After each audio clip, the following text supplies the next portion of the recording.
Buenos días, hoy les voy a hablar sobre la estenosis aórtica.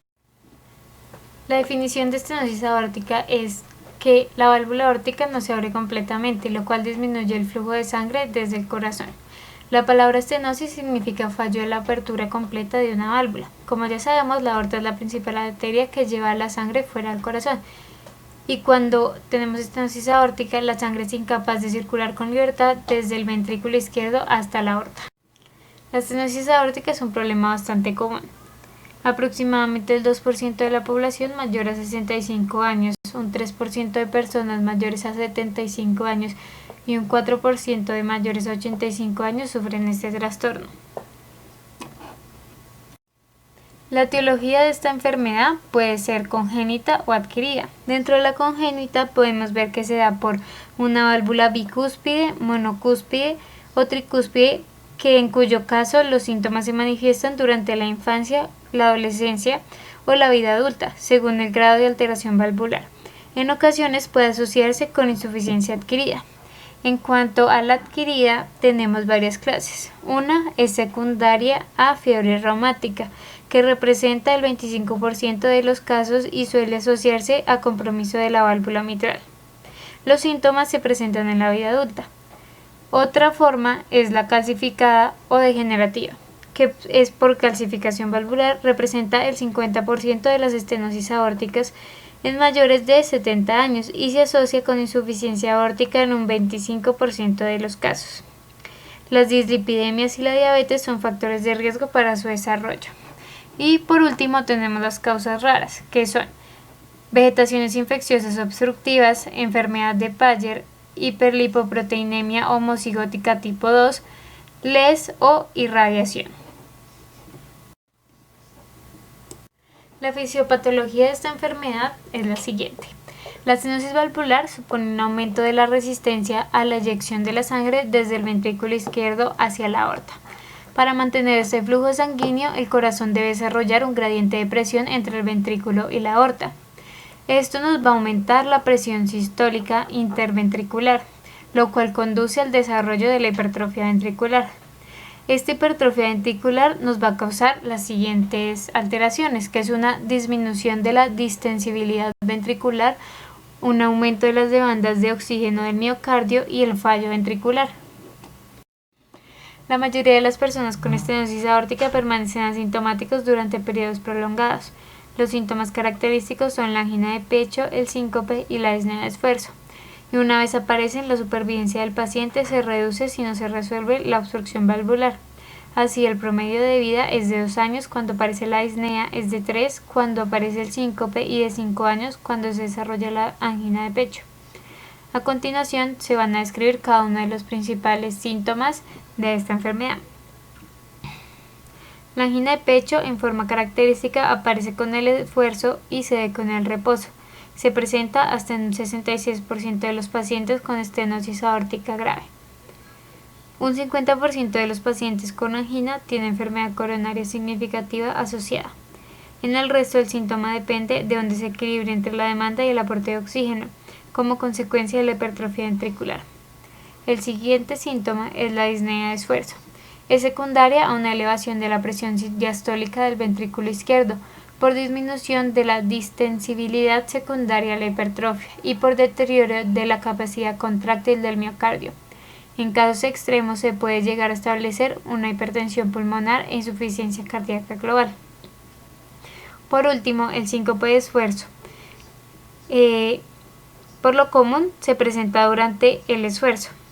Se debe a la reducción del flujo sanguíneo cerebral y su causa es probablemente multifactorial: respuesta vasopresora, arritmias, hipotensión arterial. Cuando aparece en reposo podría estar relacionado con el surgimiento de arritmias o trastornos de la conducción. En el examen físico vamos a encontrar un paciente que, en cuanto a sus signos vitales, va a tener un pulso que se llama pulso parvus et tardus. ¿Esto qué significa? Tardus significa que es de ascenso lento y parvus que tiene una amplitud disminuida. Esto se debe al obstáculo que la válvula estenótica impone a la eyección ventricular.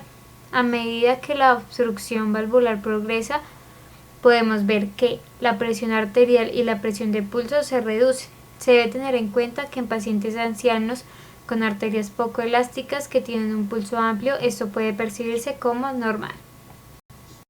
En la inspección del tórax vamos a tener en cuenta el choque de punta, o también se puede llamar punto de impulso máximo, que corresponde al sitio donde la punta del corazón golpea el tórax durante la contracción.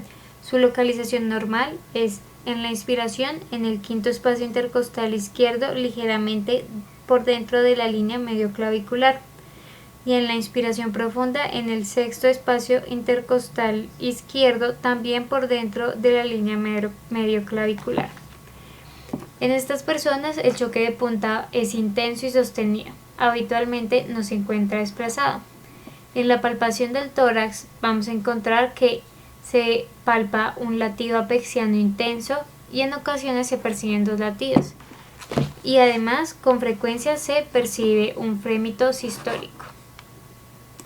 En cuanto al frémito sistólico, se percibe a nivel del segundo y el tercer espacio intercostal derecho, cuando la estenosis es valvular y tiene un gradiente significativo, o por encima en las fórmulas supravalvulares en las que el frémito puede irradiarse al cuello. En cuanto a la auscultación cardíaca, vamos a encontrar un soplo sistólico, que es el elemento característico y su presencia debe hacer pensar en esta patología. Este soplo es eyectivo, de morfología romboidal, de timbre rudo raspante, y su epicentro se localiza en el área aórtica. Se propaga al cuello y en ocasiones, de acuerdo con su intensidad, a todo el precordio. La intensidad del soplo depende de las condiciones de transmisibilidad del tórax y de la velocidad del flujo, y en consecuencia la función ventricular, y no necesariamente de la gravedad de la estenosis. Por el contrario, la duración del soplo y su acentuación más tardía se correlacionan mejor con la gravedad. En el primer ruido vamos a encontrar que este no se modifica, aunque su intensidad puede disminuir cuando se compromete la función ventricular. En el segundo ruido, este se desdobla en forma paradójica y la intensidad del componente aórtico disminuye a medida que aumenta la gravedad de la estenosis. Es frecuente la auscultación de un cuarto ruido, como consecuencia de la disminución de la distensibilidad del ventrículo izquierdo.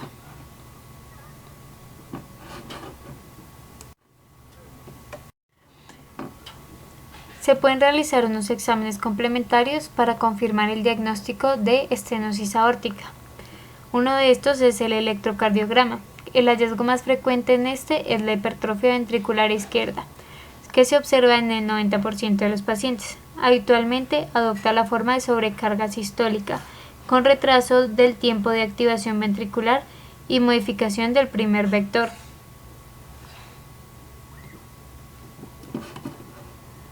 Sin embargo, la hipertrofia ventricular izquierda puede estar oculta por la presencia también frecuente de un bloqueo de rama izquierda. Es frecuente, además, encontrar signos de agrandamiento de la aurícula izquierda, con ondas P bifásicas y aumento del componente negativo en B1. Otro de los exámenes complementarios es la radiografía de tórax. En esta vamos a ver que el borde apexiano aparece redondeado y prominente como resultado de la hipertrofia concéntrica del ventrículo izquierdo. La prominencia de la aorta ascendente es habitual y expresa la dilatación postestenótica de la arteria. Otro examen complementario es el ecocardiograma. Es el procedimiento más útil para confirmar el diagnóstico y cuantificar su gravedad. Permite diferenciar las formas valvulares de las supravalvulares y subvalvulares. Detecta alteraciones anatómicas asociadas, válvula bicúspide, prolapso, fusión comisural, calcificación o insuficiencia valvular, las alteraciones de la motilidad y el diámetro de las cavidades. Y por último está el estudio hemodinámico. Debe efectuarse en todos los pacientes adultos con estenosis aórtica grave en plan quirúrgico, con angina típica o sin ella. con el fin de descartar existencia de una enfermedad coronaria asociada. En cuanto a la angiografía, si bien el cálculo de la severidad de las estenosis se puede hacer con métodos no invasivos, cuando existe angina, la única manera de conocer el compromiso de las coronarias es a través de una angiografía, razón por la cual es el método de uso más frecuente en estos pacientes. Hay unos parámetros ecocardiográficos en la estenosis aórtica. Hay criterios de severidad aceptados por las guías de la Asociación Americana en Cardiología y unos que no están indicados en las guías. Los criterios que utilizan las guías de la Asociación Americana de Cardiología establecen si la estenosis es leve, moderada o severa. Para hacer una estenosis leve, el área valvular aórtica es de 1.5 centímetros cuadrados, un gradiente medio menor de 25 milímetros de mercurio y una velocidad máxima menor a 3 metros por segundo. Una estenosis moderada tiene un área de 1 a 1.5 centímetros cuadrados, un gradiente medio de 25 a 40 milímetros de mercurio y una velocidad máxima entre 3 y 4 metros por segundo. Para la estenosis severa es lo que encuentran en este cuadro. Tiene una velocidad máxima mayor a 4 metros por segundo, un área valvular menor a 1 centímetro cuadrado, un gradiente medio mayor a 40 milímetros de mercurio. Por último, el tratamiento para esta enfermedad puede ser con medicamentos o realizando procedimientos quirúrgicos. Dentro de los medicamentos tenemos medicamentos para el colesterol, ya que como se dijo anteriormente, las dislipidemias son un factor de riesgo para esta enfermedad. Y tenemos los antibióticos.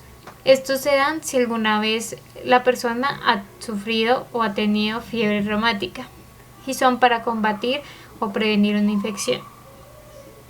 Dentro de los procedimientos tenemos la valvulotomía, la valvuloplastia y la sustitución. Muchas gracias.